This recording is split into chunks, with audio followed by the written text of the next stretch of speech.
Hello and welcome to 90 Production Films and Music. I am Dikshant and this is Inside a Movie. अगर आप इस channel पर नए आए हैं तो चैनल को सब्सक्राइब करना और बेल आइकन दबाना मत भूलना। इस वीडियो में हम बात करेंगे 2017 की film along with the gods part 1 के बारे में, जो कहानी है 49 डेज के उस सफर की जो मौत और पुनर्जन्म के बीच तय की जाती है। बुद्धिस्ट धर्म ग्रंथ में लिखा गया है कि जब किसी इंसान की मौत होती है तो पुनर्जन्म से पहले 49 डेज के पीरियड में उन्हें 7 बार जज किया जाता है। छल, आलस, अन्याय, धोखा, हिंसा, हत्या और परिवार के साथ बुरा बर्ताव, इन 7 पापों की जांच के बाद जो आत्माएं इस जजमेंट को पार करे उसी का पुनर्जन्म होगा। एक फायर फाइटर किम जा होंग को जल्द ही 49 डेज के इस सफर को तय करना होगा, क्योंकि एक बच्ची को बचाते हुए वो बिल्डिंग से गिर गया और उसकी आंखों के आगे उसकी पूरी जिंदगी आ गई। किम ने उस बच्ची को तो बचा लिया, पर वो नहीं जानता था कि वो खुद नहीं बच पाया। तब उसे लेने आफ्टरलाइफ के रक्षक हेवॉन मैक और द्योक चून आए। उन्होंने उसे बताया कि अगले 49 डेज के लिए वो दोनों और एक और रक्षक उसके लिए वकील का काम करेंगे और उसे पुनर्जन्म का मौका दिलवाएंगे। किम अपनी मौत के लिए तैयार नहीं था, क्योंकि वो अपनी माँ को अकेले नहीं छोड़ सकता था, पर उसे उन्हें आखिरी बार देखने का मौका भी नहीं मिला। अब किम की माँ को संभालने के लिए सिर्फ उसका छोटा भाई उनके साथ था, जिसे अपने भाई की मौत का ज्यादा दर्द नहीं हुआ है। किम को पहले स्टेज के एंट्रेंस पर ले जाया गया, जहां हेवॉन मार्क ने उसे अपने लीडर और तीसरे रक्षक गांगरिम से मिलाया। द्योक चून को खुशी इस बात की थी कि उनका क्लाइंट यानी कि किम एक माननीय पैरागॉन है। पैरागॉन्स वो लोग होते हैं जिनकी मौत एक माननीय काम करते वक्त होती है और उन्हें पुनर्जन्म का मौका मिल ही जाता है। और अगले 49 डेज के सफर में किम को जो पहला स्टेज मिला है वो है हेल ऑफ मर्डर, यानी कि हत्या का नर्क। हेवॉन मैक ये जानकर हैरान था कि किम पर पहला आरोप कत्ल का है, पर गांगरिम ने समझाया कि यमराज उन 7 स्टेजेस के लेवल तय करते हैं, इसलिए हत्या के आरोप का पहला होना उनके लिए डर की बात नहीं है। किम की जिंदगी में उसके पापों को देखकर द्योक चून ने बताया कि किम के हाथों कोई कत्ल नहीं हुआ है, पर इनडायरेक्टली उसके साथ काम कर रहे एक आदमी की मौत का कारण किम ही था और इसीलिए उस पर हत्या का आरोप है। हत्या के देवता के सामने जब उसे खड़ा किया गया तो उसे प्रोसिक्यूटर ने उसके पाप के बारे में बताया।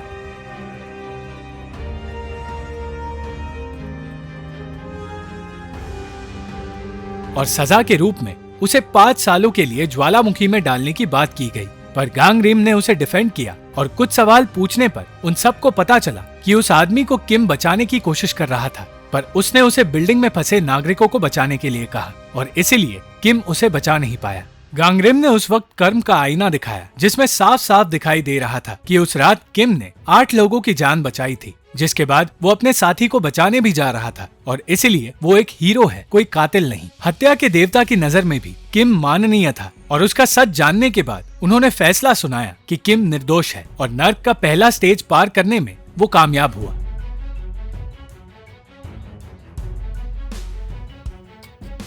दूसरे स्टेज में किम को आलस की नदी में ले जाया गया, जहां ये देखा जाएगा कि उसने अपनी जिंदगी किस तरह से बिताई है। तीनों रक्षक किम के पुनर्जन्म होने की पूरी कोशिश कर रहे थे, पर किम इस मेहनत की वजह जानना चाहता था। तब उन्होंने बताया कि यमराज ने उनसे कहा था कि 1 सदी में अगर वो 49 आत्माओं का पुनर्जन्म करने में कामयाब हुए तो वो तीनों भी फिर से जन्म ले सकते हैं और किम उनका 48th क्लाइंट है। इन्हीं बातों के बीच नदी में से कुछ जीव किम पर अटैक करने लगे, जो आत्माओं की आंखें लेने की कोशिश करते हैं। उन जीवों से बचाकर उसे आलस की देवी के सामने लाया गया, जिन्हें किम की जिंदगी का सच दिखाया गया। किम ने अपनी पूरी जिंदगी में न सिर्फ इंसानों को बल्कि जानवरों को भी निस्वार्थ भावना से बचाया है।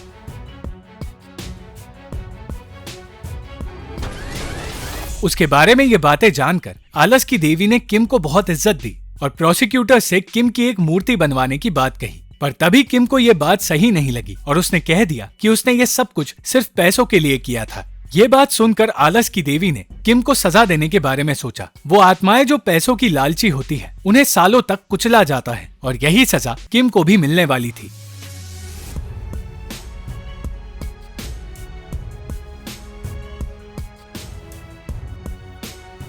पर सही वक्त पर गांगरिम ने उसे बचा लिया और देवी को बताया कि किम ने पैसों को सिर्फ इसलिए चुना क्योंकि वो अपनी माँ और अपने भाई की सेवा करना चाहता था। उसने दिन रात अलग अलग काम किए और बिना आराम किए अपने भाई की पढ़ाई और माँ के इलाज के लिए पैसे इकट्ठा किए। किम की ही वजह से उसका परिवार जिंदा रह पाया है और ये सच जानने के बाद किम को बेगुनाह मानकर उसे अगले स्टेज में भेजने का फैसला सुनाया गया।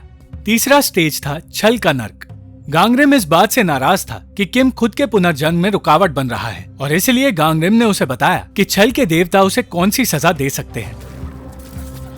सजा के बारे में जानने के बाद किम को पता चला कि पुनर्जन्म का मौका जिसे मिलता है उन्हें एक आखिरी बार किसी भी इंसान से उसके सपने में मिलने का मौका भी मिलता है। और ये जानकर कि वो अपनी माँ से उनके सपने में एक बार मिल पाएगा, किम फैसला कर लेता है कि चाहे जो हो जाए वो पुनर्जन्म लेकर ही रहेगा और वो अगले नर्क में जाने के लिए पूरी तरह तैयार हो जाता है।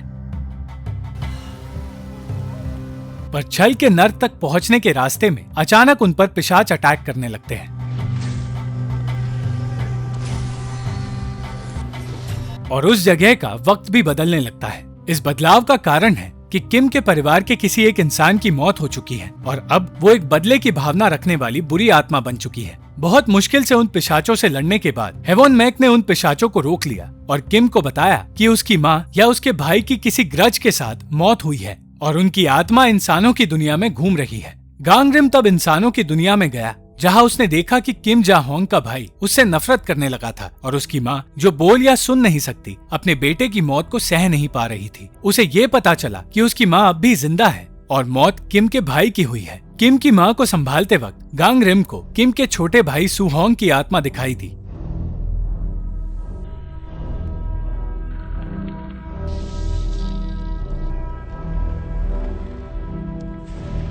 उसने उस आत्मा का पीछा किया और उसे पकड़ने की कोशिश करता रहा, पर सुहोंग की आत्मा उसके हाथ नहीं आई।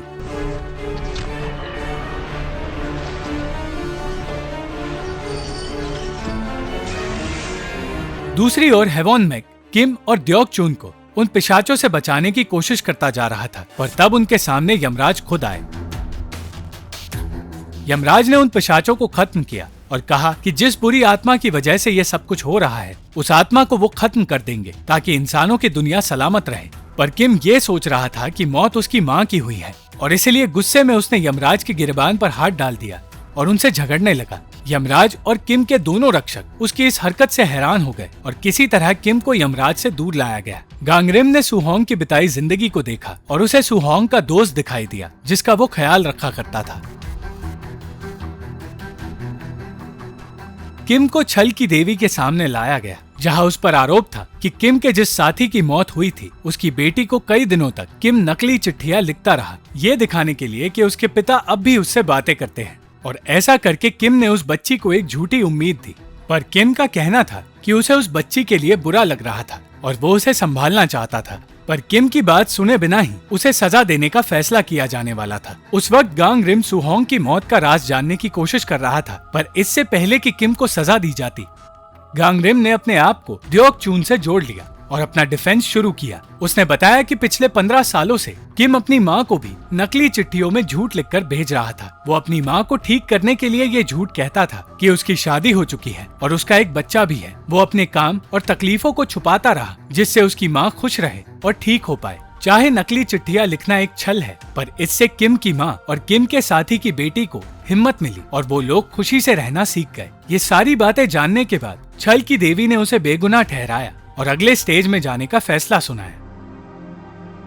किम अपनी माँ से आखिरी बार मिलना चाहता था क्योंकि बचपन से वो अपनी माँ को तकलीफों से खाना बनाते देख रहा था और उसने उनके लिए एक राइस कुकर खरीदा है जिसकी मदद से वो आसानी से खाना बना सकती हैं और उसी के बारे में वो उन्हें बताना चाहता है। पर द्योक चून जानती थी कि उस राइस कुकर में एक चिट्ठी है जो किम कभी उन्हें दे नहीं पाया। उस चिट्ठी में 15 सालों का वो सच है जिसके बारे में उसकी माँ नहीं जानती। किम को गांगरिम ने बताया कि उसकी माँ और भाई दोनों जिंदा है और ठीक है। उसने ये सच इसलिए छुपाया क्योंकि वो नहीं चाहता कि आने वाले सफर में किम कोई भी गलतियाँ करे। सच ये है कि सुहोंग के दोस्त के हाथों गलती से गोली चल गई थी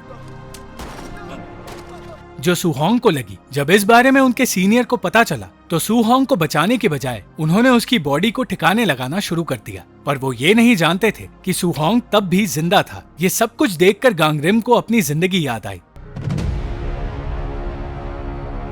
एक तरफ जहां अन्याय के नर्क से किम आसानी से निकल गया तो दूसरी तरफ गांगरिम को अपना अतीत याद आ रहा था।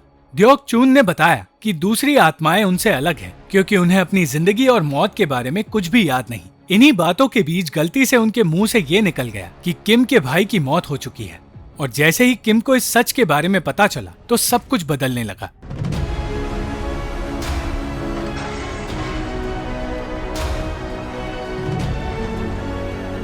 किसी तरह किम ने खुद को और अपने रक्षकों को बचा लिया, क्योंकि वो अपनी माँ से मिलना चाहता था।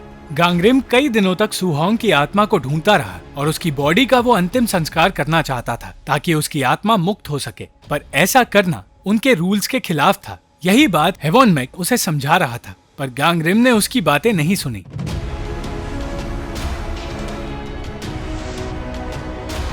और उससे कहा कि वो वापस किम के पास लौट जाए। काफी दिनों बाद गांगरिम ने आखिरकार सुहोंग की आत्मा को कब्जे में ले लिया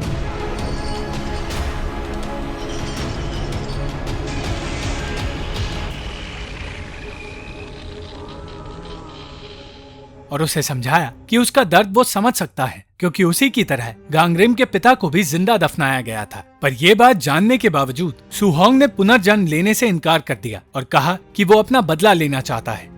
जब सुहोंग की आत्मा गांगरिम के हाथों से फिर से निकल गई तो वो किम के पास लौट आया और उसने उसे बताया कि वो सिर्फ आत्माओं को यहाँ ला सकता है और बुरी आत्माओं को सिर्फ खत्म कर सकता है, और इसीलिए उसे सुहोंग की आत्मा को खत्म करना होगा। पर किम ने उससे अपने भाई की आत्मा को बचाने की विनती की और उसके कहने पर गांगरिम फिर से इंसानों की दुनिया में गया, जहाँ सुहोंग के दोस्त ने उसकी माँ को सुहोंग की बॉडी का ठिकाना बताकर अपनी जान देने का फैसला किया। सुहोंग अब भी उसे अपना दोस्त मानता था, इसलिए चाहता था कि वो जिंदा रहे। उसने गांगरिम से कहा कि वो उसके साथ चलने को तैयार है अगर वो उसके दोस्त को सुसाइड करने से रोक ले, और उसके कहने पर गांगरिम ने उसे बचा लिया।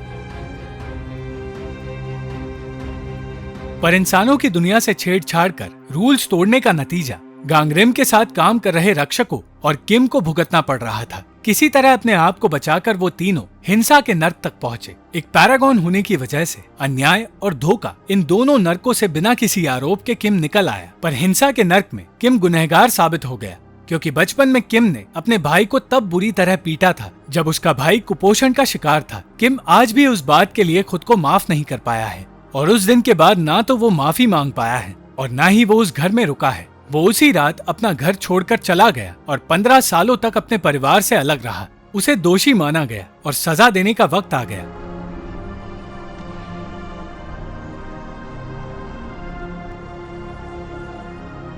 पर तभी द्योकचून ने गांगरिम से बात की, जो सुहोंग की बॉडी ढूंढ रहा था, और गांगरिम के कहने पर उन्होंने एक कंबाइंड ट्रायल की मांग की, यानी कि आखिरी नर्क के फैसले के बाद किम की सजा का फैसला होगा। इस मांग का मतलब ये है कि अगर वो गुनहगार साबित हुआ तो उसे दुगनी सजा दी जाएगी, और साथ ही गांगरिम और बाकी दोनों रक्षकों से उनका ओहदा और शक्तियां छीन ली जाएंगी। और उनकी रिक्वेस्ट को हिंसा के देवता ने स्वीकार किया। बॉडी का अंतिम संस्कार होते ही गांगरिम सुहोंग को लेकर किम के पास जाने लगा, और तब उसने बताया कि उस रात किम ने उसे क्यों मारा था। किम उस रात अपनी माँ को मारने वाला था, पर वो ऐसा कर नहीं पाया और सुहोंग को पीटने लगा। ये बात द्योकसून को भी पता चल गई और उन्हें समझ आया कि परिवार के साथ गलत करने का आरोप किम के ऊपर लगा सबसे बड़ा आरोप क्यों है। किम ने बताया कि गरीबी की वजह से वो अपनी बीमार माँ, अपने कुपोषित भाई और खुद को मारने वाला था, क्योंकि वो उन दोनों को और तकलीफ में नहीं देख पा रहा था। पर वो ऐसा कर नहीं पाया और गुस्से में उसने अपने भाई को पीट दिया। इस पाप के पछतावे की वजह से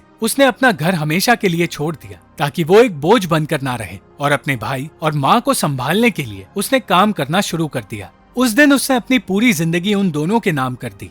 किम की माँ अपने बेटे सुहोंग को ढूंढना चाहती थी और इसीलिए वो हर कोशिश करती रही, पर जिस आदमी ने सुहोंग को जिंदा दफनाया था वो उसकी माँ के साथ बुरा बर्ताव करने लगा, और ये देखकर सुहोंग फिर से काबू से बाहर होने लगा और अपनी माँ के साथ गलत होते देख उसने उस आदमी को मारने का फैसला कर लिया।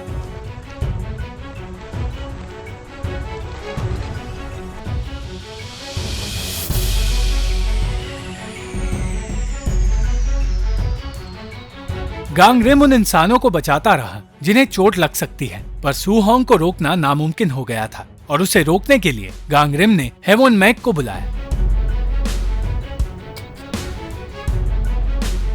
सुहोंग फिर भी रुकने को तैयार नहीं था, पर जब उसने देखा कि उसकी वजह से उसका भाई हमेशा के लिए खत्म हो सकता है, तो अपने भाई को बचाने के लिए सुहोंग रुक गया।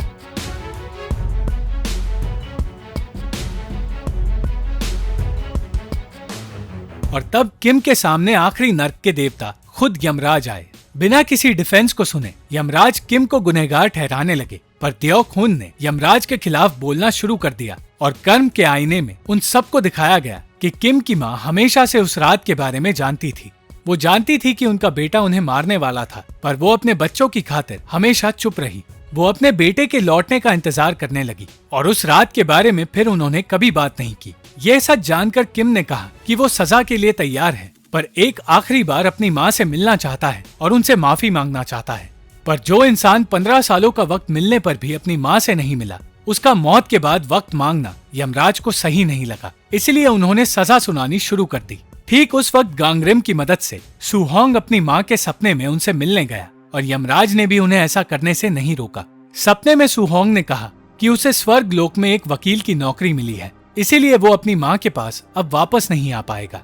उसने उन्हें बताया कि किम 15 सालों तक घर क्यों नहीं आ पाया और पछतावे की वजह से उसने अपनी पूरी जिंदगी काम करने में ही बिता दी। और फिर सुहोंग और किम जा होंग ने पहली बार अपनी माँ की आवाज सुनी, जिन्होंने कहा कि वो अपने बेटों से नहीं खुद से नाराज है क्योंकि वो एक अच्छी माँ नहीं बन पाई। उन्होंने अपने दोनों बेटों को माफ कर दिया और ये सब कुछ किम कर्म के आईने में देखता रहा।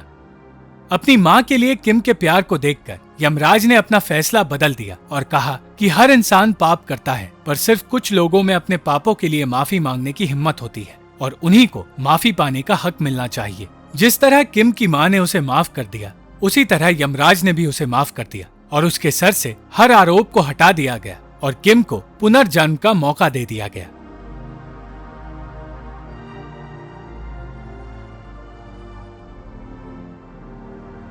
किम के पुनर्जन्म होने के बाद गांगरिम के ग्रुप के पास अब एक आत्मा के पुनर्जन्म का मौका है, जिसके बाद वो सब मुक्त हो जाएंगे। और गांगरिम ने सुहोंग को उस आखिरी काम के लिए चुना, क्योंकि सुहोंग भी अपने भाई की तरह एक माननीय पैरागॉन है। तब हेवॉकमैन से बात करते हुए गांगरिम को समझ आया कि इससे पहले वो कभी धरती पर आया ही नहीं था और जो हेवॉकमैन बनकर गांगरिम को रोकने आया था वो खुद यमराज थे। अंत में गांगरिम ने एक डिलीवरी मैन बनकर किम की माँ तक वो कुकर पहुँचाया जो किम उन्हें देना चाहता था, और उस कुकर के साथ उन्हें वो आखिरी चिट्ठी भी मिल गई जिसमें किम ने अपनी जिंदगी का सारा सच उन्हें बताया है और चिट्ठी में लिखा है कि वो जल्द ही घर वापस आ जाएगा। गांगरिम अब भी ये बात नहीं समझ पाया था कि उसे इंसानों की दुनिया में छेड़छाड़ करने के लिए सजा क्यों नहीं दी गई, और यही बात पूछने वो यमराज के पास जाना चाहता था। पर यमराज तक पहुंचने के लिए उसे एक आर्मी को पार करना होगा, जिसके लिए वो पूरी तरह तैयार है।